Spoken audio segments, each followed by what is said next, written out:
Ya, jadi dia lebih 50 tahun baru bisa ketemu Yesus. Tahu Dus meer dan 50 jaar dat hij uiteindelijk Jezus ontmoette. Kalau di antara kita yang di sini mungkin kita masih belum mencari selama 50 tahun ya. Jadi beruntung kalau kita lebih cepat menemukan Yesus. Dus de rest die hier is, wij hebben geluk dat we Halleluja. minder dan 50 jaar Jezus hebben gevonden. Untuk itu kita akan menyambut firman Tuhan.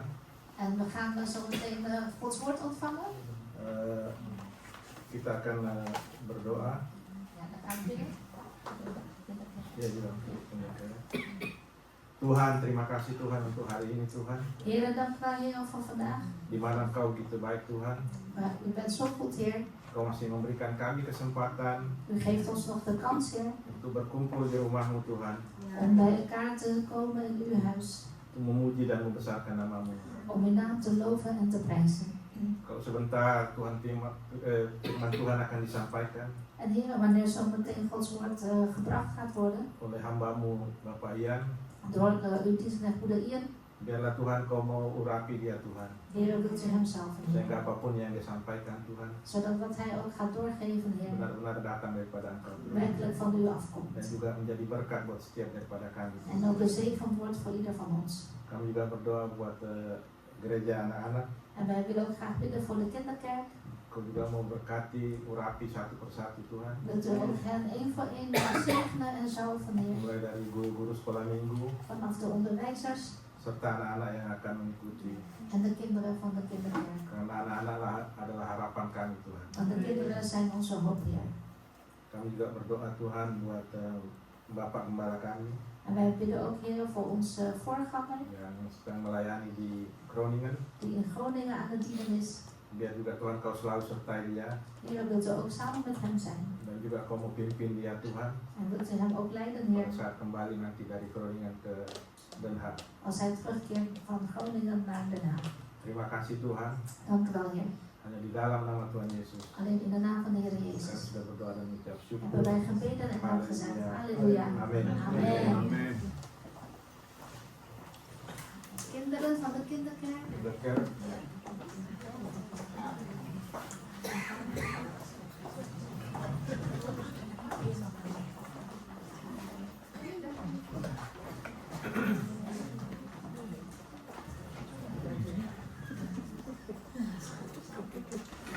Shalom. Shalom. Apa kabar saudara-saudara? Wat gaat het, broeders en zusters? Terima kasih Pak Riki, diakan seluruh jemaat saya bisa memberitakan firman Tuhan kembali di tempat ini. Dank u wel, Pak Ricky, diaken en gemeenteleden, dat ik weer Gods woord mag doorgeven hier. Ada yang ingat terakhir saya sharing apa di tempat ini? Weet iemand nog wat ik de laatste keer heb gedeeld hier? Ada yang ingat? Weet iemand het nog? Waduh, nggak ada jawaban. Masa sudah lupa? Karunia, karunia. Ya, tentang tubuh Kristus. Over het lichaam van Christus. Saya akan lanjutkan lagi tentang tubuh Kristus. En dan ga ik nu weer door met over het lichaam van Christus te vertellen. Jadi ini seri yang kedua. Dus dit is de tweede uit de serie. Bulan depan kalau tidak salah saya akan 2 kali lagi khotbah di tempat ini. En volgende maand, als het goed is, ga ik nog 2 keer spreken hier. Saya juga akan tetap melanjutkan. Jadi khotbah saya tentang tubuh Kristus ada 4 seri. Dan zal ik doorgaan, want mijn preek heeft 4 delen in deze serie. Yang lalu kita sudah bahas 5 jawatan dan karunia di kitab Korintus. Dus vorige keer hebben wij vanuit Korintus behandeld de 5 functies en de 5 gaves. Hari ini kita akan membahas surat Paulus yang ditujukan pada jemaat Galatia. En vandaag gaan we lezen uit de brief van Paulus aan de Galaten. Jadi ketika kita mau belajar tentang firman Tuhan, Dus wanneer wij willen leren uit Gods woord, apalagi surat-suratnya Paulus, en met name de brieven van Paulus, kita harus tahu latar belakang jemaat di Galatia. dan moeten wij de achtergrond van de gemeente in Galaten weten. Galatia, Paulus mau menekankan kepada jemaat di Galatia Dus Paulus wil aan de gemeente, de Galaten, benadrukken in zijn brief tentang karakter pengembalaan over het karakter van herderschap of leiderschap dan doktrin tentang Kristus en over de doctrine van Christus serta memastikan jemaat Galatia tetap menaruh iman kepada Kristus. En ook ervoor zorgen dat de Galaten nog steeds een geloof in Christus behouden. Lagu yang tadi bilang, aku punya Tuhan yang besar, Het lied dat we net hebben gezongen, ik heb een grote Heer of God, yang telah berjanji dan sanggup menggenapi, imanku bersepakat. en dus die bij machten is om zijn beloftes waar te maken. En mijn geloof stemt in, Iman selalu ada. want het geloof is er altijd. Persoalannya, iman kita sepakat nggak dengan Tuhan? Maar het punt is ons geloof in overeenstemming met die van de Heer? Nyanyi gampang, Liedjes zingen is makkelijk, tapi untuk iman bersepakat dengan Tuhan, itu susah. maar om het geloof te hebben dat overeenkomstig is met van de Heer, dat is moeilijk. Kenapa Paulus harus memastikan ini? En waarom moet Paulus hier zeker van willen zijn? Karena jemaat di Galatia saat itu memiliki latar belakang jemaat yang terdiri dari orang Yahudi maupun non-Yahudi. Want de gemeente Galaten die bestond uit zowel Joden als non-Joden. Sehingga Paulus mau menekankan bahwa jemaat Galatia adalah jemaat yang merdeka dan tidak lagi terbelenggu dalam hukum Taurat. En daarom wilde dus Paulus zo benadrukken aan de gemeente Galaten dat zij al bevrijd zijn en dat ze niet meer geketend zijn. Oleh karena itu kalau kita lihat di Galatia 5, perikopnya berbicara tentang kemerdekaan Kristen. En daarom als we naar Galaten 5 kijken, dan is de titel de christelijke vrijheid. Ya, tidak hanya itu, kitab Galatia juga mengajarkan tentang integritas menjadi seorang gembala, bahkan integritas seorang jemaat. En niet alleen maar dat, maar hij wil ook leren de gemeente om integer te zijn, zowel de leiders of de voorgangers integer en de gemeente. Galatia 1 bahkan berkata, apakah yang kucari, kesukaan manusia atau kesukaan Allah? En zelfs in Galaten 1 staat hierop, ja, wat zoek ik? Zoek ik blijdschap in de Heer of zoek ik blijdschap in de mens? Lalu dikatakan lagi, di hadapan Allah ku tegaskan, aku tidak berdusta. En hij zegt ook hier tegenover God, lieg ik niet. Lalu setelah itu di kitab Galatia ada buah roh. En vervolgens in Galaten gaat het over de vrucht van de geest. Bahkan Galatia ditutup dengan judul atau perikop saling membantu. En dan eindigt ook de brief aan de Galaten met het hoofdstuk steun elkander. Bukankah kehidupan berjemaat dalam satu tubuh Kristus adalah kehidupan yang saling membantu satu dengan lainnya? En is het niet zo dat het leven van de gemeente in het lichaam van Christus ook niet bestaat uit elkaar steunen? Saudara, kalau kita belajar Galatia, kita ini bisa menjadikan 5-6 seri khotbah, bahkan mungkin 10 khotbah bisa. En als wij broeders en zusters Galaten gaan onderzoeken, gaan bestuderen, ja, dan kan de preek echt tot 6 tot 10 keer worden. Hari ini kita akan melihat konsep tubuh Kristus yang dimaksudkan dalam kitab Galatia. En vandaag gaan we kijken naar het lichaam van Christus zoals bedoeld in Galaten. Mari kita buka di Galatia 5 ayat 16 sampai 26. Laten we openen Galaten 5. Versen 15 en 16. Ya, saya baca yang even, Tante Yun yang on even ya. Ja, dus van welke vers tot welke vers? 16 tot en met 26. Oh, 16 tot met 26. Jadi aku yang 16 ya. Ja, dus broeder Ian gaat 16 voorlezen en ik 17 enzovoort. Maksudku, hiduplah oleh roh dan kamu tidak akan menuruti keinginan daging. Want het begeren van het vlees gaat in tegen de geest en dat van de geest tegen het vlees. Want deze staat tegenover elkander, zodat gij niet doet wat gij maar wenst. Namun jikalau kamu memberi dirimu dipimpin oleh roh, kamu tidak hidup di bawah hukum Taurat. Het is duidelijk wat de werken van het vlees zijn: hoererij, onreinheid, losbandigheid, afgoderij, Penyembahan berhala, sihir, perseteruan, perselisihan, iri hati, kemarahan, kepentingan diri sendiri, percecokan dan perpecahan. dus tweedracht, partijschappen, nijd, dronkenschap, brasserijen en dergelijke waarvoor ik u waarschuw, zoals ik u gewaarschuwd heb, dat wie dergelijke dingen bedrijven, het koninkrijk Gods niet zullen beërven. Namun buah roh ialah kasih, sukacita, damai sejahtera, kesabaran, kemurahan, kebaikan, kesetiaan. Tegen zodanige mensen is de wet niet. Mereka yang menjadi milik Kristus telah menyalibkan daging dengan segala hawa nafsu dan keinginannya. Indien wij door de geest leven, laten wij dan ook door de geest het spoor houden. Dan janganlah kita gila hormat, janganlah kita saling menantang dan saling mendengki. Amen. Amin. Hari ini kita akan belajar 3 poin penting. Dus vandaag gaan we 3 belangrijke punten leren. Ini sekarang Alef Dri ya. Saya siapinnya ini sangat panjang. Jadi kalau tubuh Kristus bicara tentang gereja itu tidak selesai pasti ya. En als we het hebben over de kerk als het lichaam van Christus, dan komt eigenlijk geen einde aan. Poin yang pertama, Eerste punt, ayat 16. vers 16. Hiduplah oleh roh. Dus leef door de geest. Dan ayat 18 itu dipimpin oleh roh. En in vers 18, leid ook door de geest. Laat je leiden door de geest. Ya. Kata hiduplah di sini menggunakan kata peripateo yang memiliki akar kata peripateite. En hier staat, ja, wandel door de geest of leven in de geest is parapateo. Ya, Ja, en dat betekent? yang memiliki arti to maintain a certain walk of life atau untuk mempertahankan suatu gaya hidup tertentu. En dat is onderhouden, bepaalde levensstijl onderhouden. Nah, gaya hidup apa yang perlu dipertahankan? En welk levensstijl moet u vasthouden, blijven onderhouden? Gaya hidup oleh roh. En dat is een levensstijl geleid door de geest. Kenapa? En waarom? Supaya kita bisa mempertahankan dan kehidupan roh kita supaya kita tidak menuruti keinginan daging kita. Zodat wij kunnen volhouden, kunnen volharden, zodat we niet geleid worden door het vleeselijke. Tapi bagaimana cara kita mempertahankan hidup dalam roh? Maar hoe kunnen wij dat blijven vasthouden om leven in de Ayat geest? 18 yang dijawab, kata dipimpin itu yaitu harus dipimpin oleh roh. En in vers 18 is het antwoord, en nu ga echt dat u eigenlijk door de geest moet geleid worden. Kata dipimpin di sini menggunakan kata ago. En leiden, ago, is het woord ago. Memiliki salah satu arti yang cukup menarik, En het heeft een aantrekkelijke betekenis, ago. yaitu spend a day En dat is een dag spenderen. atau menghabiskan satu hari. Of een dag opmaken. Nah, saudara, kalau kita belajar Alkitab, kita harus melihat Alkitab bahasa asli.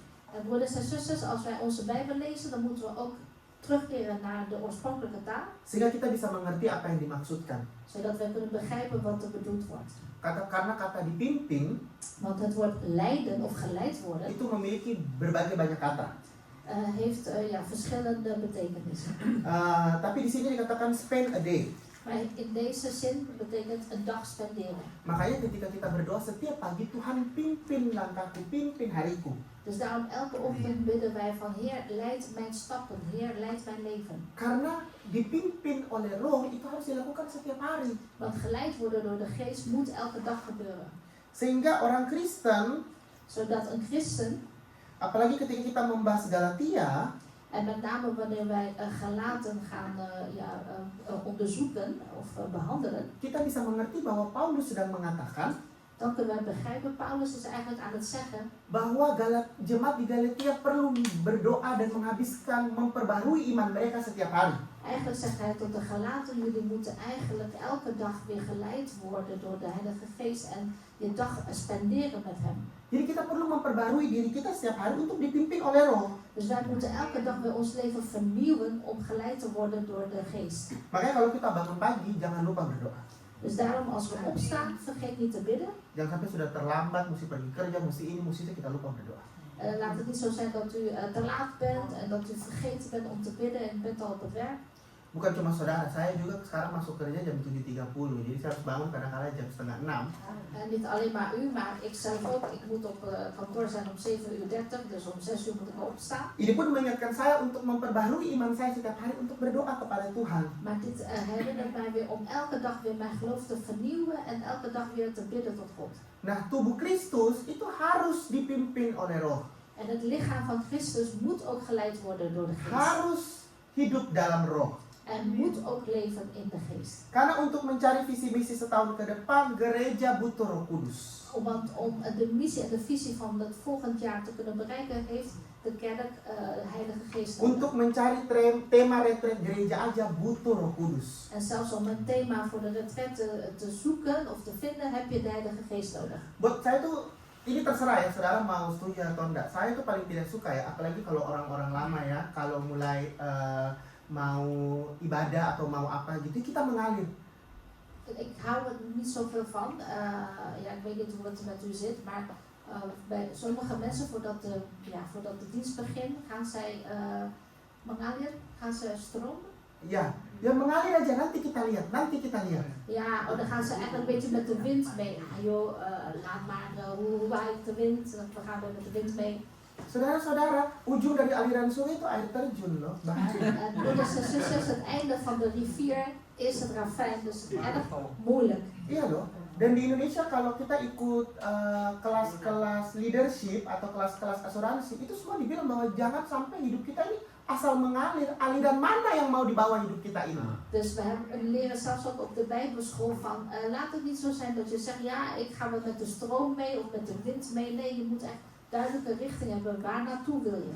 Jadi aliran itu kita perlu alirkan. Kita ini mau mengalir ke aliran yang mana? Waktu Pentakosta, Roh Kudus mengalir, tapi ujung-ujungnya apa? Untuk menyelamatkan jiwa-jiwa.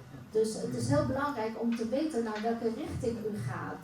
Zoals toen met de Pinksteren, want de Heilige Geest, maar die bracht ons, die stroomde ons naar, naar de bevrijding of naar de redding. Bahkan pemazmur saja bilang loh, engkau membawa aku ke air yang tenang. En zelfs ook de psalmist die zegt van u brengt mij naar het rustige water. Jadi aliran atau mengalir itu perlu kita perhatikan. Dus stroom, of stroming is belangrijk dat u daar aandacht aan besteedt.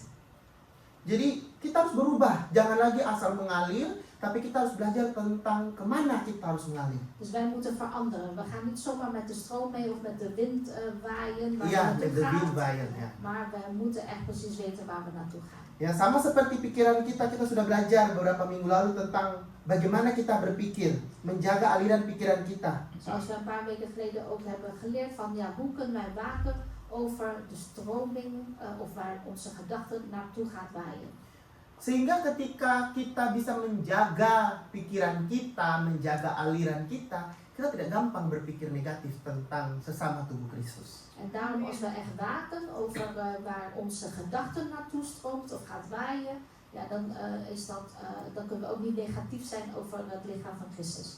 Nah, menjaga aliran sebagai tubuh Kristus, ini sebenarnya sering sekali terjadi sama saya dan Tante Yuyun ya. En eigenlijk over de stroming van de Heilige Geest, het gebeurt heel vaak tussen Tante Yuyun en mij. Setiap kali saya khotbah di gereja ini, pasti baju saya selalu sama dengan Tante Yuyun. Elke keer als ik hier preek, dan komen we altijd met hetzelfde kledingstijl aan. Selalu, dan itu juga sering terjadi di antara saya dan beberapa WL ya. Kalau saya mau khotbah, pasti lagunya itu sesuai dengan apa yang akan saya khotbahkan. Amen. En zo ook met de worship leader. Zij kiezen altijd de liedjes uit die precies passen in mijn preek. Sehingga bisa dilihat kalau kita sebagai tubuh Kristus, sebagai gereja, ketika kita gembala mendapatkan tema tahun depan, dus daarom kunnen wij zien als kerk zijnde, als de voorganger al een thema heeft voor volgend jaar. Harusnya diaken-diakennya pun sudah mendapatkan tema itu dari Tuhan. Eigenlijk zouden de diakenen ook dat thema al moeten krijgen van de Heer.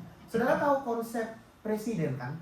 U kent het concept van de president? Presiden atau minister presiden lah di Belanda. De minister-president dan in Nederland. Kan mereka akan meminta menteri atau pembantu-pembantunya untuk bekerja dengan mereka. Want zij vragen altijd ministers of helpers die hem kan helpen. Katanya itu sudah helpers, berarti membantu mereka. Dus het woord zegt al helpers, dus ze helpen hem. Ya, berarti kan presiden atau minister presiden akan memilih orang yang dia tahu bisa bekerja sama. Dus daarom zoekt die minister-president mensen uit met wie ik kan met hem samen gaan werken. Berarti kan ada satu kesatuan hati di situ kan? Dus daar is eenheid van hart. Tapi kesatuan hati tidak cukup, harus satu roh. Maar één zijn van hart is niet voldoende, er moet ook één geest zijn. Jadi ketika seseorang gembala dapatnya A, dus als de voorganger iets krijgt, A bijvoorbeeld, diakennya juga pasti harus mendapat itu. dan moeten de diakenen ook dat hebben van de Heer gekregen. Kalau dapatnya berbeda, en als je iets anders hebt gekregen, harus belajar untuk satu roh. Dan moeten jullie leren om één van geest te zijn. Dan hidup dipimpin oleh roh. En dan geleid worden je leven door de geest. Jadi, saudara-saudara, kita harus hidup untuk dipimpin oleh roh setiap hari kita. Dus broeders en zusters, wij moeten leren dat ons leven elke dag door de Heilige Geest geleid wordt. Saya itu, ini masuk YouTube ya, tapi saya rasa itu nggak apa-apa kalau masuk YouTube. Saya lulusan teologi yang hampir tidak pernah kasih perpuluhan ke gereja. Ik ben afgestudeerd van de theologische school die bijna nooit de tiende geeft. Perpuluhan ataupun persepuluhan saya kasih, ik geef wel, Maar hij geeft persoonlijk wel, tapi tidak ke gereja. maar niet aan de kerk. Karena saya punya, ini terserah saudara mau setuju atau enggak ya, saya punya konsep pembelajaran yang menurut saya, Want of u het nou met mij eens bent of niet, maar ik heb een leerconcept bahwa zaman itu, dat, zaman Israel dulu, dat toen in de tijd van Israël perpuluhan atau persepuluhan itu diberikan kepada Imam Lewi yang 7 kali 24 jam dia itu ada di dalam Bait Allah. dat was toen gegeven aan de stam van de Levi. Want die priester van de Levi, die was dan 24/7 zeg maar in de tempel van God. Mereka tidak punya pilihan. En zij hadden geen keuze. Karena suku Lewi yang mereka terlahir di suku itu, mereka harus melakukan itu. Want de Levieten, die moesten dat gewoon doen. Untuk jadi hamba Tuhan sekarang itu ada pilihan. En om een dienstknecht te worden van God in deze tijd is een keuze. Dan kalau memang Anda diberikan karunia untuk Tuhan, dari Tuhan untuk beriman seperti minggu lalu untuk jadi hamba Tuhan full time, saya percaya Tuhan pasti akan mencukupkan. En als u echt het geloof heeft en ook de roeping heeft van God om fulltime zeg maar herder te zijn of voorganger te zijn, dan zult u ook dan zult God u ook voorzien daarin. Hari ini tahun 2025 rata-rata full timer itu semua udah punya usaha. En tegenwoordig in 2025 al die fulltimers die hebben hun eigen business. Saudara, untuk jadi pendeta itu justru harusnya memberkati. En broeders en zusters, om een dominee te zijn of een voorganger te zijn, je taak is juist om een zegen te zijn. Justru harus menabur. Je moet juist gaan zaaien. Jadi saya itu tidak pernah kasih perpuluhan. Bisa dihitung lah, pakai jari berapa kali saya kasih perpuluhan di gereja. Dus ik kan op één hand tellen eigenlijk hoe vaak ik de tiende geef in de kerk.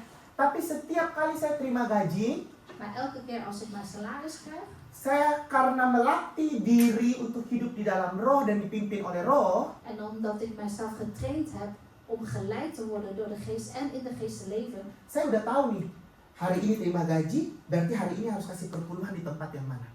vandaag heb ik mijn salaris binnen, dus vandaag wil ik ook graag weten waar geef ik mijn tiende. Nah, menurut saya, itu yang saya percaya. Kalau saudara-saudara tidak ikut saya, tidak apa-apa. Saya kan bukan gembala saudara ya. En Jadi, dat is waar ik in geloof, dus of u het met mij eens bent of niet. kalau saudara ditaruh Tuhan untuk memberikan perpuluhan, ya berikan. Als de Heer in uw hart geplaatst heeft om de tiende te geven, geef het. Ada yang pernah tanya, Ian gimana kalau keuangan kita sedang tidak cukup? Terus gimana nih kasih perpuluhan dah ya? En iemand vroeg aan mij, ja, maar hoe zit het dan in als onze financiën niet voldoende is, moet ik dan toch wel de tiende geven? Saya percaya Tuhan tidak lihat angka. Gaji Anda 1.000, Anda harus kasih 100. Gaji Anda 2.000, Anda harus kasih 200. Tidak begitu menurut saya. En volgens mij kijkt de Heer niet naar het cijfer. Dus als u 1.000 euro verdient, dat u 100 euro geeft. Of als u 100 euro verdient, een tientje geeft. Berdoa sama Tuhan. Tuhan, saya harus kasih berapa? Maar bid tot de Heer en vraag, Heer, hoeveel moet ik geven? Tapi tidak salah kalau Anda mengikuti konsep perpuluhan yang ada, tidak salah. Tidak ada yang, saya tidak bilang bahwa itu salah. Maar het is niet verkeerd als u het concept van de tiende blijft volgen. Ik zeg niet dat is verkeerd. Dan zaman itu ketika konsep Imam Lewi, konsep suku Lewi ketika itu, Dus het concept van toen, in de tijd van de Levieten, kalau kita mau ikut benar-benar, als we dan ook echt werkelijk goed willen nadoen, nggak ada itu perpuluhan, persepuluhan buah sulung dalam bentuk uang. dan is er, nggak ada. Iya, er is niks. Er is Geen geld yang er is dan dibawa ke geen geld. gereja. Er is dan geen geld dat naar de kerk gebracht wordt. Yang dibawa itu lembu, domba, hasil wortel, mungkin kalau ada gandum. Bawa Jo itu di gereja toh supaya Maar penuh als, sekali-sekali. maar als je het echt wil volgen, zoals in de tijd van de Levieten, Iya toh, dan ging het niet om sekali-sekali aja bawa toh supaya penuh gereja. Maar dan ging het om zeg maar koren geven of wortels geven, om opbrengst geven van uw veld. Jadi ketika kita sudah hidup dalam roh, dipimpin oleh roh, Dus wanneer we al leven geleid door de geest, saya percaya dan geloof ik, Tuhan akan bicara sendiri kok kepada kita apa yang harus kita lakukan. dan zal de Heer tot u zelf spreken wat u moet doen. Jadi saudara-saudara, Dus broeders en zusters, kemanapun kita berjalan atau kita pergi, dus waar we ook naartoe gaan of wandelen, konsep ini harus penting. dit concept is belangrijk. Bahwa kita harus dipimpin dan hidup dalam roh. Wij moeten geleid worden en leven in de geest. Ya. Nah, pertanyaannya kepada kita setiap hari Minggu datang gereja, En de vraag is nu voor ons die elke zondag naar de kerk gaan. kita ini sudah hidup oleh roh belum? Leven we al door de geest geleid? Kita ini sudah dipimpin oleh roh belum? Zijn we al geleid door de geest? Jadi kita bisa menjawabnya masing-masing dalam diri kita. Dat kunt u zelf antwoord geven. Nah, itu yang pertama. Dat is het eerste punt. Saudara, saya rasa kita tidak perlu ya membahas perbuatan daging ya. En ik denk dat we niet over het werk van het vlees hoeven te Karena sudah behandelen. jelas toh. Dat is al duidelijk het werk van het Jadi vlees. kita bahasanya buah roh ya. Dus laten we daarom over de vrucht van de geest hebben. Ya, poin kedua adalah buah roh. Tweede punt is de vrucht van de geest. Saudara, kita lebih sering mengingat yang negatif daripada yang positif. Broeders en zusters, wij herinneren ons meer de negatieve dingen dan de positieve. Makanya saya nggak perlu lah bahas perbuatan daging. Dus daarom laat ik maar achterwege over de werken van het vlees. Saudara-saudara, kalau ditanya, sebutkan 3 kekurangan Anda dan sebutkan 3 kelebihan Anda. Yang paling gampang Anda sebut yang mana? Als aan u gevraagd wordt, noem 3 sterke punten van u en 3 zwakke punten. Siapa yang jawab kelebihan? Ja. Coba sebutkan 3 kelebihan Anda. Zeg eens jouw sterke punten Dalam 5 detik. in 5 seconden. Saya baik, Ik ben saya goed, sopan, ik ben beleefd, ik ben Ah. vriendelijk. Yang lainnya? Ada yang bisa sebutkan 3 kelebihannya? Atau pikir dulu? Kunt u binnen 5 seconden 3 sterke punten van u opnoemen of moet u over nadenken? Kebanyakan kita nadenkan kan? Meestal denken we eerst na. Karena kita lebih gampang memikirkan yang negatif daripada yang baik. Want wij denken makkelijker over negatieve dingen dan de goede dingen. Nah, saudara-saudara, apa kelebihan dan kekurangan dari gereja ini? Nou, dus broeders en zusters, wat zijn de sterke en de minder sterke punten van deze Saudara lebih tahu yang baik atau yang kurang? Yang baik atau yang kurang? Ya, betul. Dus denkt u altijd aan de goede of aan de minder goede dingen. Nah, saya mau tanya deh dari diaken dulu deh ini. Kelebihan aja, jangan bicara kekurangan. Kelebihan, Markus, ayo Markus. Kelebihan ini satu aja kelebihan gereja ini. Eén punt, sterke punt van deze Penuh kerk. kasih. Amin. Namanya udah kasih Kristus ya. Kalau nggak penuh kasih bahaya. Dus het heet al Christus, het heet al Christusliefde. Saya ini mau nanya pengurus, tapi Joyce nggak ada. Janganlah, Tantangki udah lama jadi jemaah. Volhardend. Ja. Onze kerk. Tante Yuyun Mar, Eentje. Ya, Eentje pak kelebihan ya. Even nadenken hoor.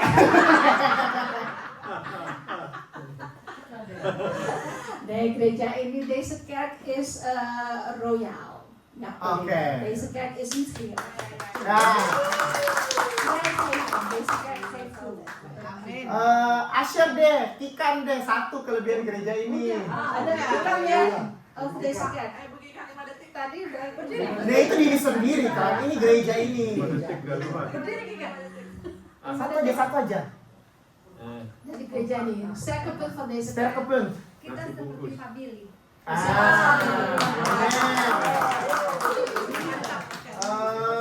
Praise and worship deh, Kak Ermi 1 dari gereja ini. Sterke punt van deze kerk.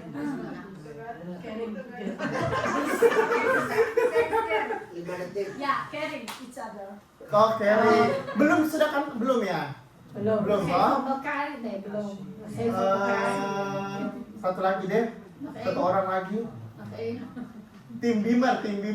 Kadina deh, Kadina. Zuster Lida, sterke punt van Kelebihan. deze kerk. Kelebihannya berbahasa Indonesia buat Betul. Dia 1. Unity. Oh, unity, kesatuan. Eenheid. Nah, Eenheid. saudara-saudara, tadi kita mengenal kelebihan dari gereja ini. Dus broeders en zusters, wij weten of we kennen de sterke punten van deze kerk. Nah, kelebihan ini yang menyatukan kita sebagai satu gereja. En juist deze sterke punten maakt ons één als kerk.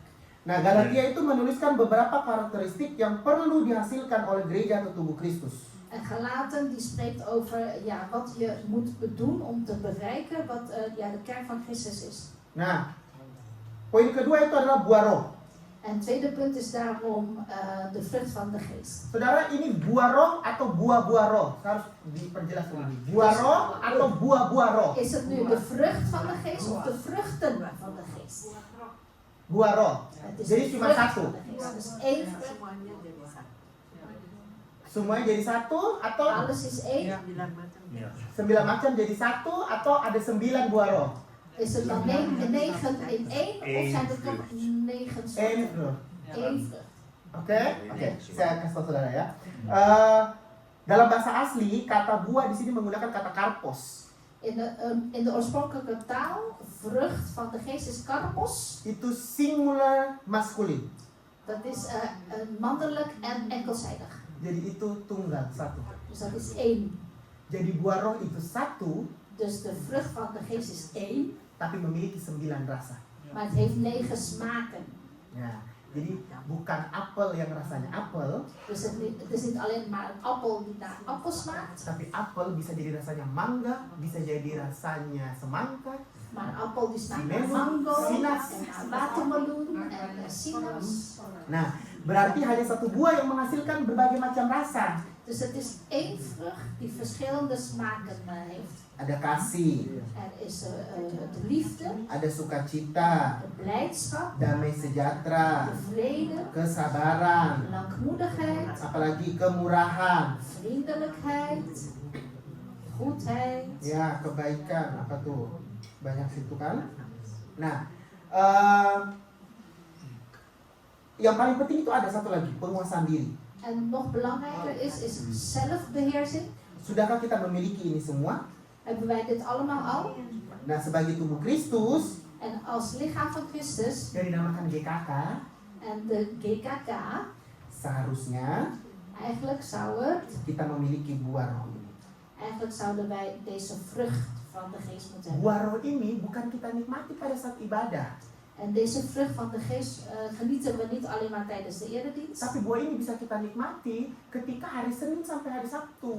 Maar deze vrucht van de geest kunnen we van maandag tot en met zaterdag ook genieten. Nah, jadi ketika kita lagi chatting di grup app GKK, di situ kita bisa merasakan buah roh atau tidak. Dus als wij even chatten in de groep van de GKK, dan kunnen we daar ook proeven van de geest, of van de vrucht van de geest of niet. Ketika kita masuk dalam rapat, dalam fellowship, dalam latihan, En als wij dan de vergadering ingaan, of een fellowship ingaan, of oefenen van muziekteam, adakah buah roh di situ? is daar ook die vrucht van de geest? Biasanya nggak ada. Meestal is er niet. Kita jujur aja, biasanya tidak ada. Laten we maar eerlijk zijn, meestal is die er niet. Saya yakin bahwa bahkan murid-murid Yesus yang 12 orang rasul itu belum tentu memiliki ini semua. En ik denk zelfs ook dat al die 12 discipelen en die apostelen van Christus dit zelf ook niet hebben. Nah, ini yang Paulus ingin sampaikan bagi jemaat Galatia, bahwa tidak hanya hidup dalam roh dan dipimpin oleh roh, tetapi juga harus menghasilkan buah roh. En dit is dus wat Paulus aan de Galaten wilde leren. Niet alleen maar leven in de geest, geleid worden door de geest, maar ook echt de vrucht van de geest hebben. Hidup seorang Kristen yang berintegritas berarti dia menghasilkan buah roh. En een christen die integer is, die zijn leven integer leidt, die heeft dan ook als resultaat de vrucht van de geest. Karena kasih, sukacita, damai sejahtera, kesabaran, kemurahan, kebaikan, kesetiaan, kelemah lembutan, dan penguasaan diri tidak gampang. Want het is niet makkelijk om de liefde, blijdschap, vrede, langmoedigheid, vriendelijkheid, goedheid, trouw, zachtmoedigheid, zelfbeheersing te hebben. Saudara pikir kalau kita minta penguasaan diri langsung dikasih penguasaan diri? Tidak ada. Het is niet zo als u om zelfbeheersing vraagt dat u direct zelfbeheersing krijgt. Semakin berdoa penguasaan diri, semakin banyak korting di internet. Dus hoe meer u om zelfbeheersing vraagt, hoe meer kortingen op internet te zien. Pasti. Zeker. Nah, saudara-saudara, waktu saya mempersiapkan khotbah ini, Dus broeders en zusters, toen ik mij aan het voorbereiden was voor deze preek, saya itu bertanya sama Tuhan sebenarnya, apa sih urgensi Paulus menuliskan tentang buah roh ini?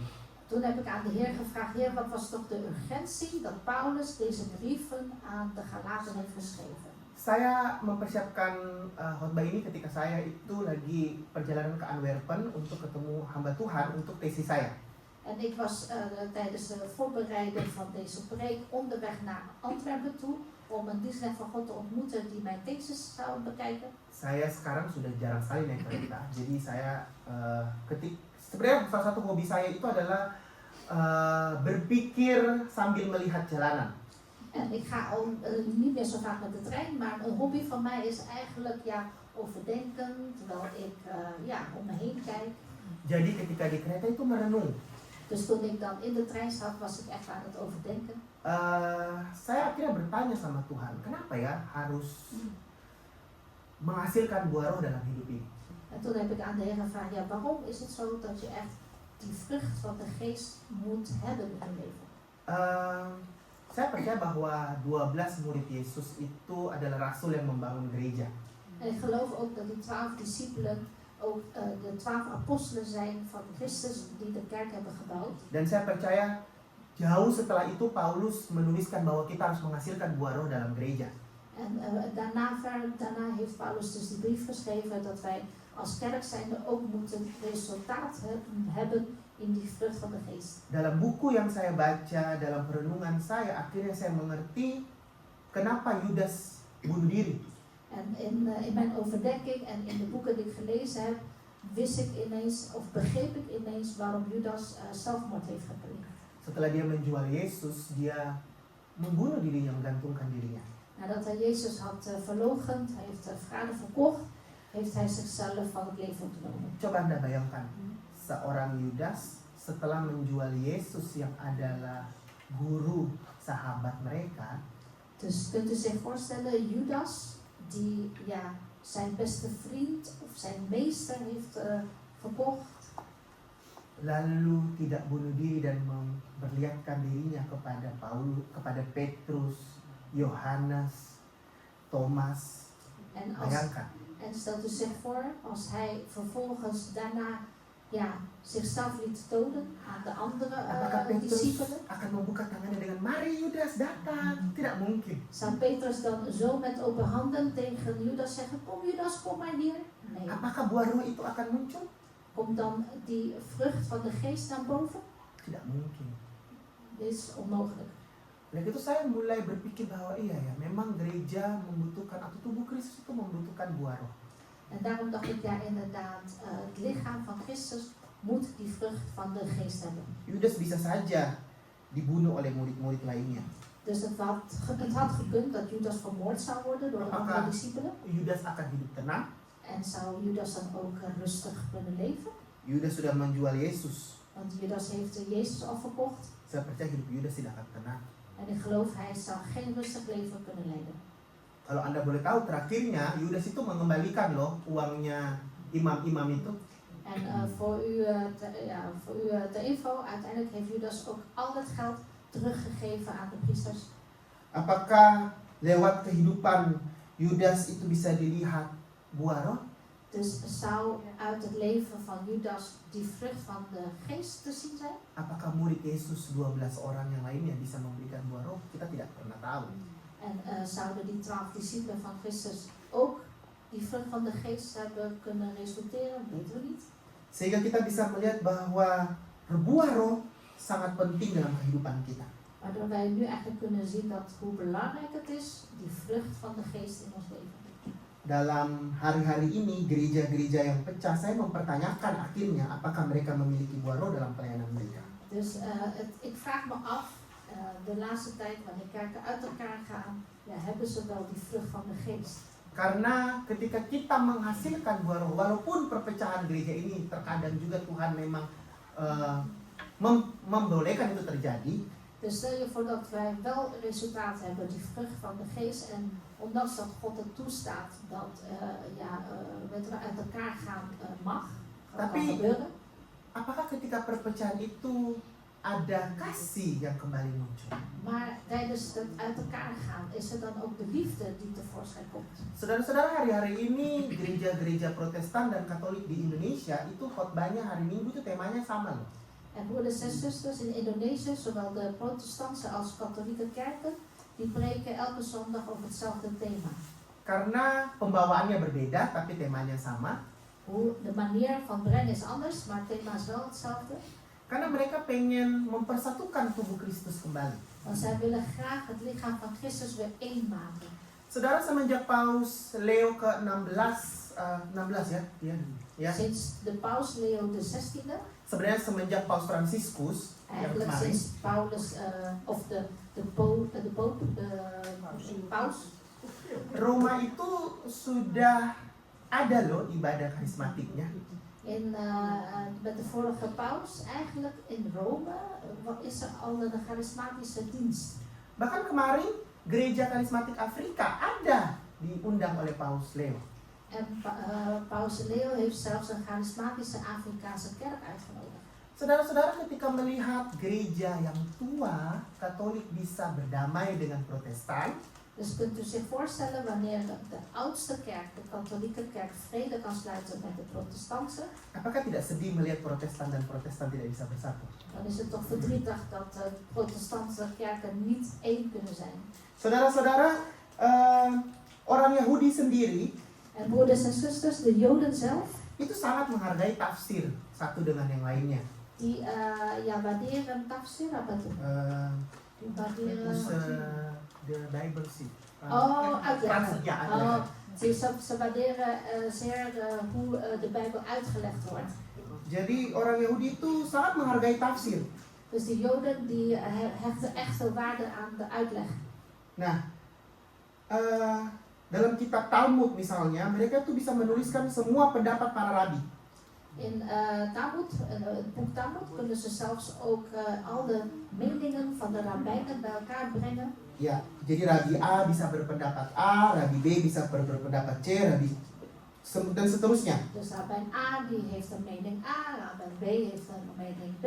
Dus doen allemaal bij elkaar. Jadi mereka tuh bisa menghargai tafsir. Dus waarderen elkaar om hun uitleg. Nah, ini sangat berbeda dengan kita orang Kristen. En zo anders met onze christenen. Orang Kristen itu bahkan diajak untuk mengikuti satu tafsir aja. Christenen worden meegenomen of worden onderwezen om aan één uitleg te leren. Karena akhirnya kita suka sekali menyesatkan orang lain. Want wij houden ervan om anderen op een dwaalspoor te zetten. Kalau kamu tidak sama dengan tafsir saya, ya kamu sesat. Dus als jij het niet mee eens bent met mijn uitleg, dan ben jij eigenlijk een dwaalleer. Nah, orang Yahudi itu bisa menghargai tafsir. Maar de Joden die waarderen de uitleggen. Bahkan ada namanya Sifim Panimla Torah. Jadi Torah memiliki 70 wajah. En er is ook een gezegde dat de Torah 70 gezichten heeft. Nah, orang Yahudi itu bisa menghargai itu. Dus de Joden die hebben waardering voor al die uitleggen. Bahkan saya tuh pernah datang kepada satu seminar. En ik ben zelfs naar een seminar geweest. Ada satu pendeta, satu rabi Yahudi, dan satu romo. Er is toen een voorganger of dominee, een rabbijn en een soort kardinaal zo van de katholieke kerk. Dan di situ mereka berkata seperti ini, orang Yahudi sedang menunggu Mesias yang akan datang. En toen werd gezegd, de Joden die verwachten nog steeds dat de Messias moet komen. Orang Protestan dan Katolik menunggu kedatangan kedua kali dari Mesias itu. Maar de protestanten en de katholieken die verwachten de tweede komst van de Messias. Konsepnya kan sama ya, sama-sama nunggu. Dus het concept is hetzelfde, ze verwachten nog op de Messias. Terus kenapa harus saling benci kalau sama-sama nunggu? Dus waarom moeten we elkaar gaan haten als je op dezelfde man wacht? Dalam gereja pun kan seperti itu. Kita kan sama-sama ke gereja hari Minggu juga menunggu kedatangan Tuhan, toh? Zo ook met de kerken, we gaan elke zondag naar de kerk, we verwachten de wederkomst van de Heer. Tapi susah ya praktek buah roh di gereja. Maar het is heel moeilijk om die vrucht van de geest in Padahal praktijk te sama brengen kan? in de kerk. Kita semua ini waiting list, toh? We hebben allemaal op de waitinglist, wachtlijst zitten. Kalau dalam sekolah teologi itu kedatangan Tuhan tuh ada dua. Saat kita meninggal itu sudah kedatangan Tuhan bagi kita, dan yang kedua pada saat kita semua bersama-sama dengan Tuhan. Dus op de theologische school heb je twee soorten wederkomst van de Heer. Dat is als je doodgaat, dan zie je de Heer weer. En de andere is dat we echt wachten tot Hij wederkomt. Sehingga sebenarnya gampang mempraktekkan buah roh itu. En eigenlijk is het heel makkelijk om deze vrucht van de geest in de praktijk te brengen. Saudara, saya itu juga sering ditanya ya tentang baptis mana sih yang paling menyelamatkan. En En mij wordt ook vaak gevraagd van ja, welke soort doop brengt nou het meeste heil? Saya selalu bilang baptis tidak menyelamatkan Anda, yang menyelamatkan Anda itu Yesus. Ik zeg de doop brengt u niet de heil of de redding, maar Jezus is de redding. Baptisan itu aturan gereja. Want de doop is een, zeg maar de kerk regelt. Kalau Anda bergereja di GKK, baptisan yang diakui baptis selam, ya baptis selam. Want als u naar GKK gaat, wat daar gedaan wordt, is de onderdompeling in de doop. Kalau Anda gereja di baptisannya baptis percik, ya baptis perciklah di sana selama dia menjadi jemaat di sana. En als u naar een andere kerk gaat die alleen maar met water gesprenkeld wordt, dat is de doop dan voor hun. Ja, dat Yang is paling penting adalah baptisan dimeterai dalam nama Bapa, Anak, dan Roh Kudus. Maar wat belangrijk is dat de doop verzegeld wordt in de naam van de Vader, de Zoon en de Heilige Geest. Saudara-saudara, banyak orang yang memaksakan baptisan harus baptis selam. En heel veel mensen dwingen eigenlijk dat de doop moet echt een onderdompeling zijn. Saya puji Tuhan ya, ada minggu lalu kalau nggak salah pendeta ada yang datang dari Indonesia, dia nggak baptis selam. Soalnya lagi dingin kali ya, makanya dia nggak baptis. Biasanya KKR-nya dia tuh baptis sampai ribuan orang tuh biasanya. En vorige keer kwam ik een voorganger tegen uit Indonesië en die had de doop niet onderdompeld gedaan. Misschien vanwege het koude weer. Normaal gesproken doet het ook met honderden mensen zelfs. Ya, kita harus belajar kenapa ada baptis selam dan kenapa ada baptis selam percik dan baptis bendera. Kalau Legers de Sales itu balai keselamatan baptis bendera. Kita harus bisa belajar melihat sejarah. Dus wij moeten eigenlijk kunnen kijken en leren uit de geschiedenis. Hoe is die doop van onderdompeling ontstaan? De doop van sprenkeling van water en bij Leger de Sales zelfs van de vlag. Saudara, Vaandel. ya, Vaandel. Van de vaandel. De doop van de vaandel. ya. Saudara tahu setelah Pentakosta Petrus kan berkhotbah ya. Dus na de Pinksteren heeft Petrus gepreekt. Berapa orang yang bertobat? Hoeveel mensen waren toen bekeerd? Berapa? Hoeveel mensen waren toen bekeerd? 3 atau 5? 3 of 5? 3.000. Coba bayangkan 3000 mensen. 12 orang baptis 3.000 orang itu kalau dia nggak sampai keram kakinya dalam persembahan. Kunt u zich voorstellen, 12 discipelen, 12 Coba. mensen die Jangan 3000 kepikir. mensen moeten onderdompelen in de doop? Nou, Dari jam berapa sampai jam berapa dia mesti baptis nggak selesai itu. dus van hoe laat tot hoe laat moesten zij dan die mensen gaan onderdompelen in de Akhirnya doop? apa? Dipercik semua Dus wat hebben ze gedaan? Uiteindelijk alle met water supaya besproken, cepat. zodat het sneller ging. Saudara, kalau di padang gurun nggak ada air, baptisnya pakai apa? Pasir. En in het woestijn is geen water, hoe wordt u gedoopt? Nou, met zand. Saudara, saya pernah pelayanan di Indonesia. Ini kebetulan kakak sepupu saya sendiri. Dia dulunya Kristen, setelah itu pindah, setelah itu bergaul dengan Nyi Roro Kidul dan segala macam. Is het een man of een vrouw? Frank. Dus een familielid, een nicht van hem. Die was eerst christen en toen vervolgens heeft ze zich afgekeerd van het christendom. En is dan met zeg maar met mythische dingen in aanraking gekomen. Nah, jadi ketika dia mau baptis, itu kita nggak ada kolam di rumah.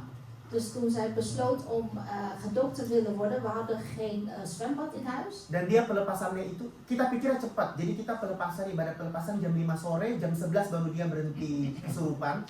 Dus om 5 uur 's ochtends, Nee, s'avonds, middags. 'Smiddags om 5 uur 's middags hebben wij haar gediend in de bevrijdingsdienst. Tot 11 uur 's avonds was ze klaar. Saudara, jam 11 malam mau cari kolam renang yang masih buka di mana, mau cari hotel di mana, susah.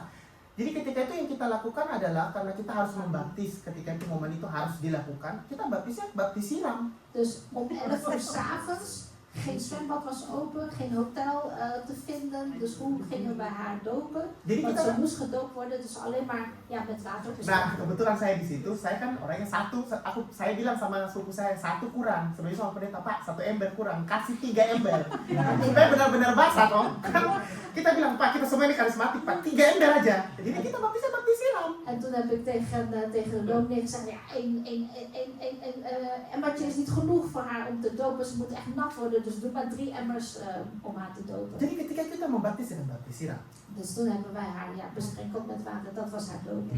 Jadi saudara-saudara, kita itu sudah menghasilkan buah roh, kita itu harus terbuka dengan semua pengajaran yang ada. Kita harus bisa dipimpin dan hidup dalam roh, sehingga kita bisa membedakan mana yang betul ajaran dari Tuhan dan mana yang tidak. Dus daarom, broeders en zusters, moeten wij leven in de geest, geleid worden door de geest, maar ook openstaan voor andere leerstellen, zodat we ook kunnen weten wat die vrucht van de geest is en ook zo ook de Heer kennen. Saudara, zaman dulu gereja-gereja Pentakosta zaman dulu mengatakan bahwa antikris itu akan muncul dari gereja Katolik. En broeders en zusters, een paar jaar geleden werd gezegd, de antichrist komt van de katholieke kerk. Karena gereja Katolik akan membantu Israel. Want de katholieke kerk gaat Israël helpen. Hari ini yang bantu Israel sampai akhirnya ada perdamaian di sana siapa? En wie heeft tot nu toe Israël geholpen, totdat nu zelfs vrede is in Israël? Amerika toh? Amerika. Bisa jadi loh antikris datang dari Amerika, Dus bukan dari Eropa. het kan dat de antichrist uit Amerika komt en niet uit Europa. Saya bilang sama pendeta-pendeta berapa senior saya, Pak, sekarang ini Eropa ini, Bapak kalau ke Eropa lihat harga-harga, saya aja marah kok kalau kalah berkain lihat roti harganya semahal itu. En ik zeg nu ook tegen andere voorgangers, als we naar Europa gaan, zelfs ik word boos als ik naar de prijzen kijk, hoe duur nou brood kost. Jadi saudara, sebagai tubuh Kristus yang memiliki integritas, kita harus berusaha sedapat mungkin untuk menghasilkan buah roh.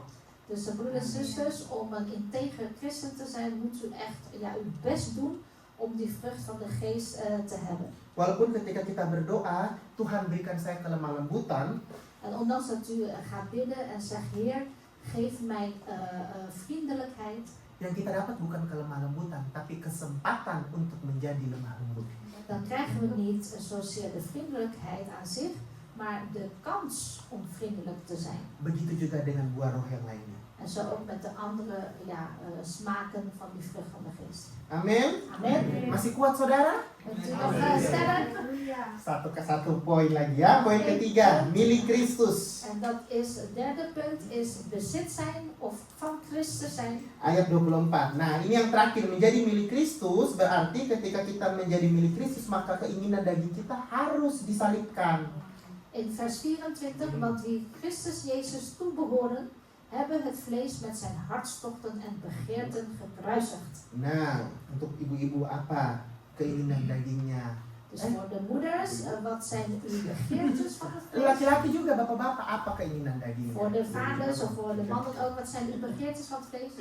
Ya, kita harus bertanya kepada diri kita sendiri, sudahkah kita menyalipkan hawa nafsu kita dan keinginan daging kita? Dus wij moeten bij onszelf afvragen, hebben wij inderdaad al onze hartstochten en begeerten gekruisigd? Nah, menyalipkan hawa nafsu En zeg maar de begeerte kruisigen juga berarti memiliki kerendahan hati wil ook zeggen dat u nederig moet zijn yang rela menderita karena Kristus. en u bent bereid om te lijden met de lange ei voor Christus. Karena melalui penderitaan ini kita sudah menyalipkan hawa nafsu kita. Want door dat leidenschap heeft u eigenlijk uw begeerte al gekruisigd. Nah, menyalipkan hawa nafsu juga berani berkata cukup pada diri kita sendiri. En uw hartstochten en begeerte kruisigen wil ook zeggen genoeg tot hier.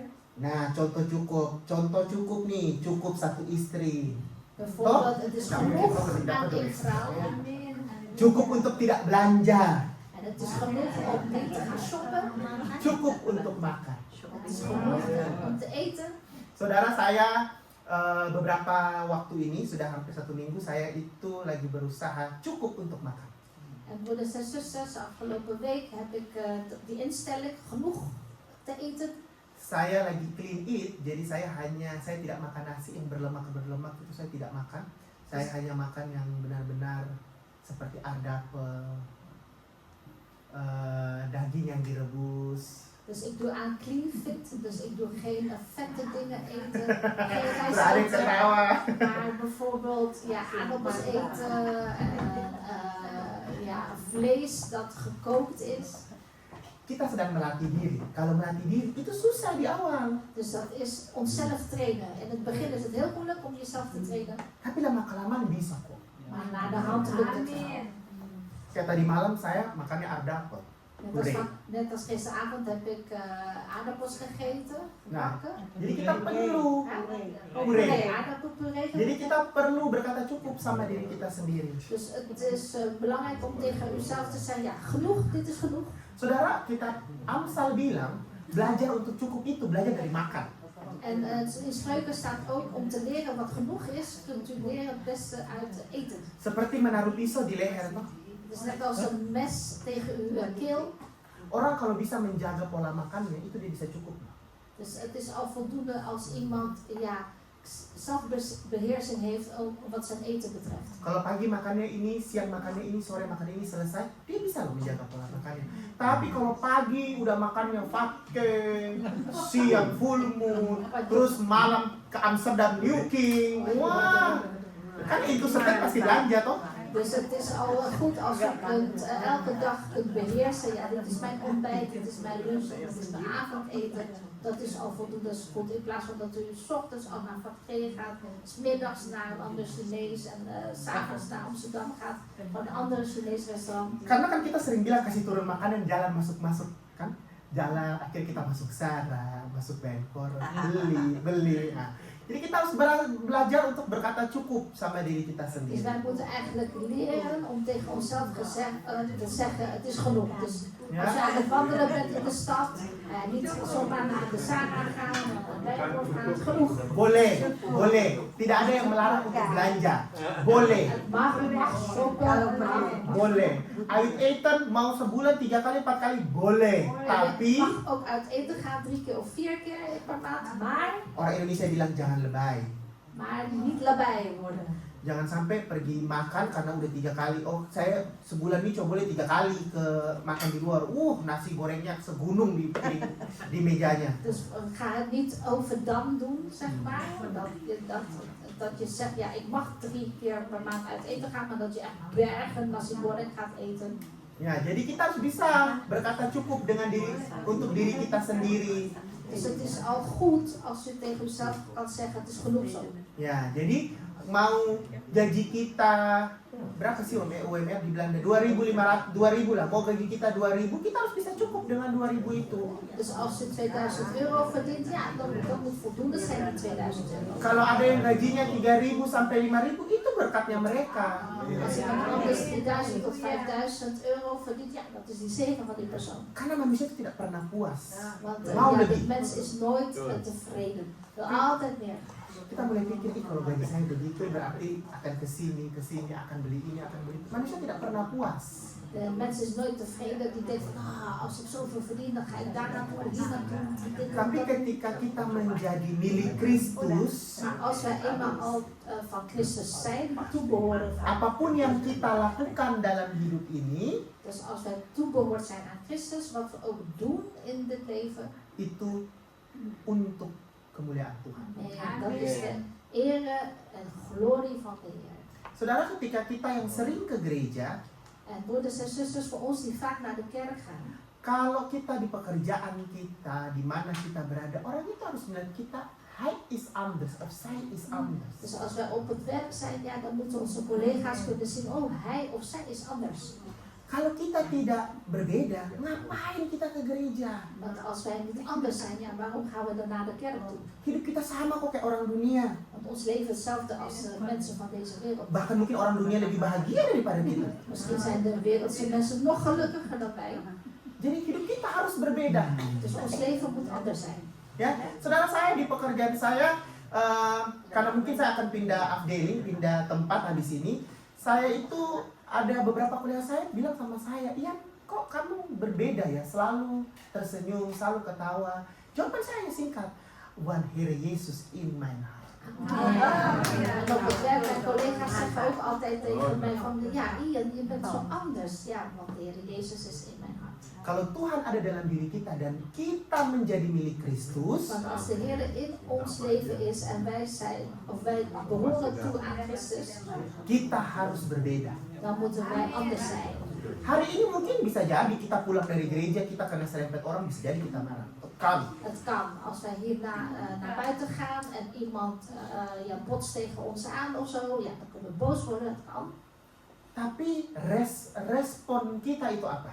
Maar hoe is onze respons? Saya juga, ini saya bicara begini, itu juga buat diri saya ya. En ik spreek dit ook omdat het voor mezelf geldig is. Respon kita harus respon yang benar. Ons respons moet de juiste respons zijn. Apalagi ketika kita orang tahu kita ke gereja, kita melihat diri kita sebagai tubuh Kristus. En vooral als mensen weten dat wij naar de kerk gaan, dat wij onderdeel zijn van het lichaam van Christus. Marah boleh, Tuhan Yesus saja pernah marah loh. Je mag boos zijn, want de Heer Jezus is al een keer boos geweest. Tapi Yesus tahu dia marah untuk apa. Maar de Heer Jezus wist, waarom was hij boos? Jangan sampai hari ini kita marah, niks for niks kita marah. Laat het niet zo zijn dat u niets voor niets boos wordt. Kita membuang-buang waktu kita untuk marah. En dat u tijd vergooit om boos te zijn. Jadi saudara-saudara, ketika kita dipimpin oleh Roh, Dus broeders en zusters, wanneer wij geleid worden door de geest, kita hidup di dalam Roh, dan leven wij in de geest, maka kita menghasilkan buah Roh, dan zullen wij resulteren die vrucht van de geest. dan setelah itu kita mengambil keputusan untuk menjadi milik Kristus, En dan nemen wij het besluit om tot Jezus toe te behoren. maka Dan hidup kita itu berbeda dengan orang lain. zal daarom ons leven anders zijn dan die van andere mensen. Ya saudara-saudara, ketika hidup kita dipimpin, kita hidup dalam Roh dan menjadi milik Kristus, berarti terserah Tuhan, Tuhan mau bawa kita kemana. Dus als wij ook geleid worden door de geest, wij leven in de geest en wij behoren Jezus toe, ja, dan laten we door hem beslissen wat hij wil. Karena kita ini milik Kristus. Want wij zijn van Christus. Ya itu, Tante Yu tadi bilang bagus sekali.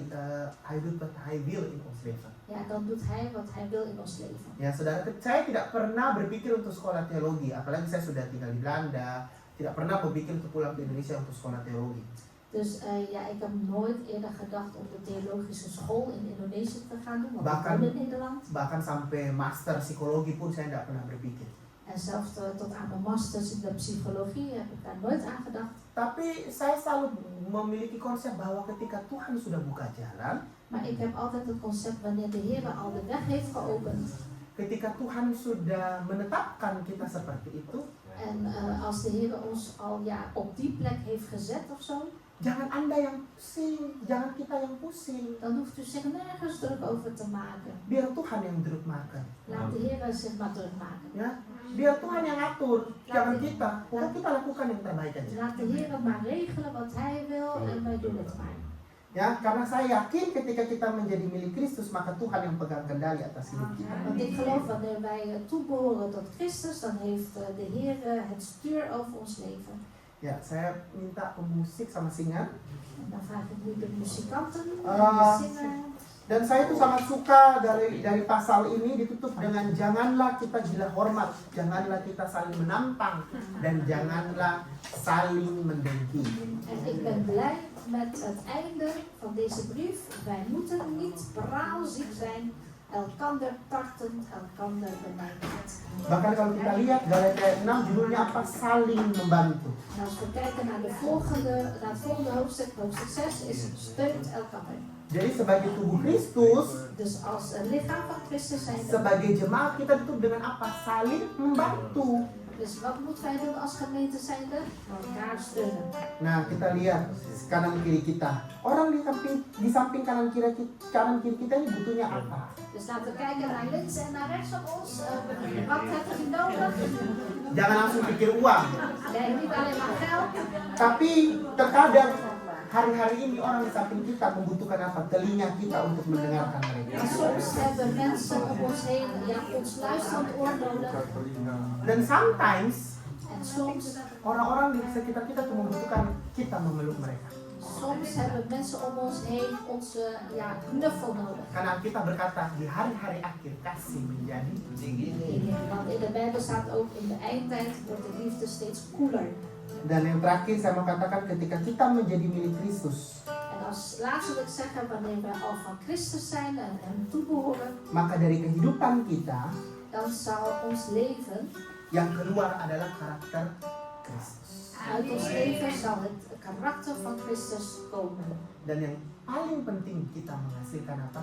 Buah. En wat is het belangrijkste? Dat is de vrucht van de geest. Amen. Amen. Saudara, saya akan melanjutkan lagi 2 minggu lagi kalau tidak salah, masih dengan tema yang sama, tubuh Kristus. En over 2 weken zal ik weer over hetzelfde thema hebben, over het lichaam van Supaya Christus. ketika kita masuk di tahun 2026, Zodat wanneer wij in 2026 ingaan, kita bisa tahu dan kunnen wij weten tujuan kita menjadi gereja, menjadi tubuh Kristus itu apa. dat wat is nou het doel van ons als kerk zijnde, het doel van het lichaam van Christus. Jadi ketika kita masuk di tahun yang baru, kita ini baru masuk di 2025 loh. Kita sudah di minggu depan ini sudah bulan November loh. En het lijkt alsof we pas 2025 ingegaan zijn, maar volgende maand is het dan weer november en dan gaat het nieuwe jaar weer beginnen. Iya, sebelum kita berpikir kita sudah masuk di tahun yang baru. Ja, en dan zonder over na te denken zitten we al in het nieuwe jaar. Dan semakin hari kita menjadi karakter, menjadi orang Kristen yang memiliki integritas. En laten we met de dag meer het karakter hebben van een christen die integer is Dan memiliki karakter Kristus dalam kehidupan kita. en die ook het karakter van Christus heeft in zijn leven. Saya undang saudara-saudara berdiri, mari kita angkat lagu ini. Dus laten we het liedje gaan zingen.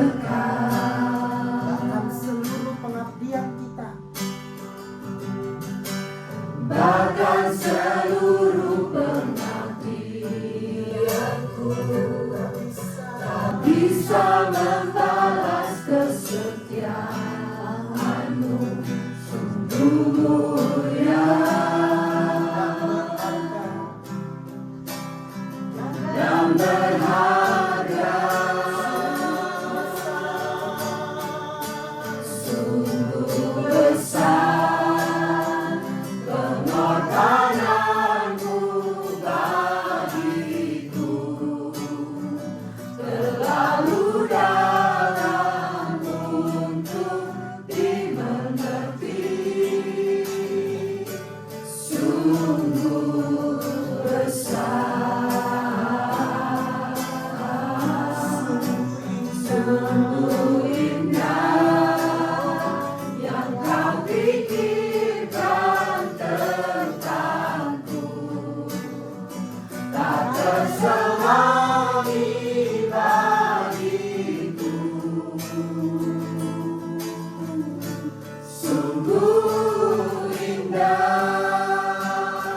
Mari kita angkat lagu ini sekali lagi. Kemanakah?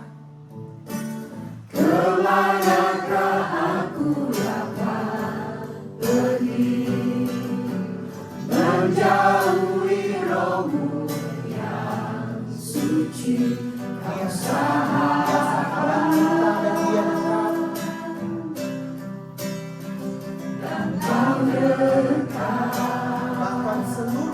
Dia dekat. Bahkan seluruh pengabdian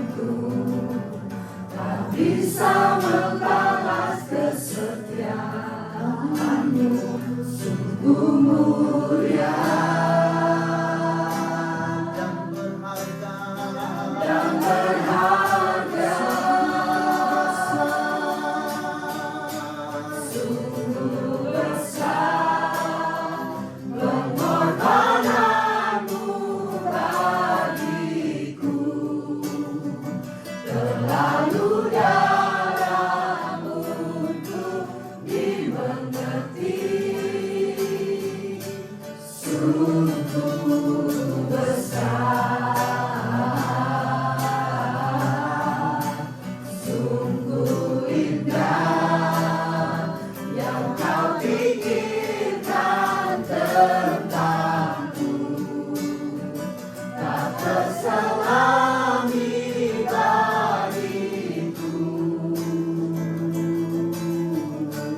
Sungguh indah, sungguh besar pengorbananmu, sungguh besar pengorbananmu bagiku.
Tuhan berkatku, tak terselangi bagiku. Sungguh indah, sungguh indah, sungguh indah. Kita bawa sembah kita.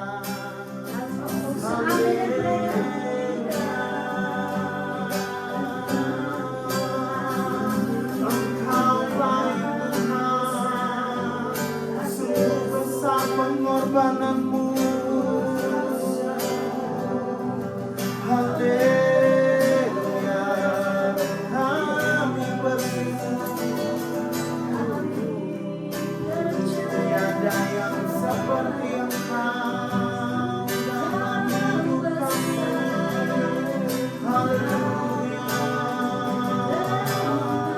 Terima kasih Tuhan, terima kasih Bapa.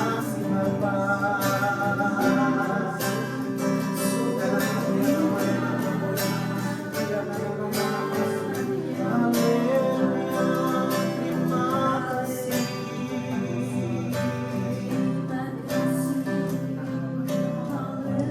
Terima kasih. Oh, haleluya. Terima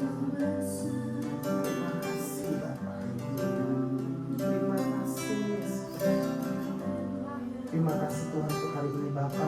Dank u wel, Heer, voor deze dag, Vader. Terima kasih kalau kami bisa mendengarkan firman-Mu hari ini Tuhan. Dank u wel dat we vandaag naar uw woord hebben kunnen luisteren, Heer. Terima kasih kalau kami boleh mengerti apa itu berbuah di dalam Engkau Tuhan. Dank u wel, Heer, dat we kunnen begrijpen wat is dat vrucht dragen in u. Dan terima kasih Tuhan kalau kami bisa menjadi milik-Mu Tuhan. Dank u wel, Heer, dat wij tot u behoren, Heer.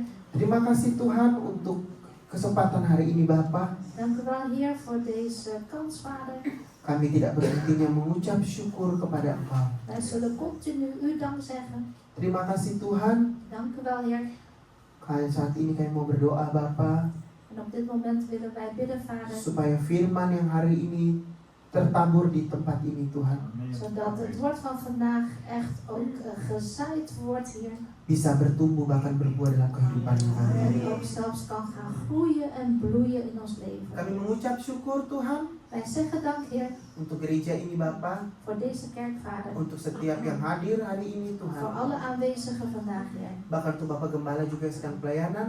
En ook voor de voorganger die bediening heeft. Kami percaya biar gereja ini bisa menjadi berkat bagi banyak orang. Wij geloven ook dat deze kerk voor velen een zegen kan zijn. Bukan hanya gereja ini tapi setiap kami masing-masing Tuhan, dimanapun kami berada. En niet alleen maar deze kerk, maar ook ieder van ons individueel, waar we ook zijn. Kami bisa menjadi berkat bagi banyak orang. Dat wij voor velen een zegen kunnen Dan zijn. dalam kehidupan kami, En in ons leven, orang-orang bisa melihat dat de anderen kunnen zien kalau karakter Kristus ada dat dalam het kehidupan karakter van kami. Christus in ons leven is. Terima kasih Tuhan. Dank u wel, Heer. Hanya dalam nama Tuhan Yesus Kristus kami berdoa dan mengucap syukur. Alleen in de naam van de Heer Jezus Christus hebben wij gebeden en dank gezegd. Haleluya. Halleluja. Amin. Amen.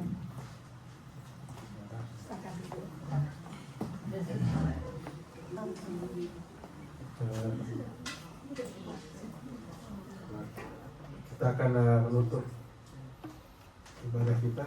Dan gaan we nu onze dienst afsluiten. Terima kasih Pak Ian. Dankjewel, broeder Ian, voor het woord. Saya rasa kita semua diberkati ya. We zijn allemaal Jadi kita gezegend. harus mempunyai buah roh ya. We moeten geest, of de vrucht van de geest hebben. Ya, satu buah 9 rasa. Eén vrucht met 9 smaken. Oke, jadi kita mau berdoa. Laten we gaan bidden. Tuhan, terima kasih Tuhan Heer, dank u wel, Heer, untuk hari ini Tuhan. voor vandaag, Heer. Di mana Engkau begitu baik Tuhan. Want u bent zo goed, Heer. Engkau sudah memberikan kami kesempatan Tuhan U heeft ons al de kans untuk gegeven, mendengarkan Heer, lagi firman-Mu Tuhan. om nogmaals naar uw woord te luisteren. Walaupun itu adalah sebagai teguran, Of het nou een vermaning was, sebagai peringatan buat kami Tuhan. of een herinnering voor Kami ons. berterima kasih Tuhan. Wij zeggen dank, Heer. Saat ini Tuhan, En op dit moment, kami Heer, anak-anak-Mu wij uw kinderen, bersatu hati juga Tuhan. we zijn ook eenparig van hart Mau mendoakan Ian Tuhan. om voor broeder Ian te bidden. untuk pelayanannya Tuhan, voor zijn bediening, Heer, untuk keluarganya Tuhan, voor zijn gezin dan juga untuk segala rencananya Tuhan. en ook voor al zijn plannen, Heer. Biarlah Tuhan kau mau selalu pakai dia lebih lagi En Tuhan. Heer, wilt u hem nog meer gaan gebruiken? Terima kasih Dank u wel. Tuhan, En Heer, saat ini anak-anakmu, op dit moment uw kinderen, kami dari Jemaat Gereja Kasih Kristus wij als gemeente van Gereja Kasih Christus, berterima kasih Tuhan wij zeggen dank, Heer, untuk hari ini. voor deze dag. Kita mengangkat tangan kita. Laten we onze handen opheffen en de zegen van de Heer ontvangen. Jemaat Tuhan, Gemeente van de Heer, pulanglah dengan damai sejahtera, ga heen in de vrede karunia Tuhan Yesus Kristus, en met de genade, liefde van de Heer Jezus Christus dan kasih Allah, en de liefde van God dan persekutuan daripada Roh Kudus en de gemeenschap van de Heilige Geest menyertai kalian zijn met jullie allen selama-lamanya. voor eeuwig. Di dalam nama Tuhan Yesus. Alleen in de naam van de Heer Amin. Jezus. Amen. Selamat hari Minggu. Zegen is op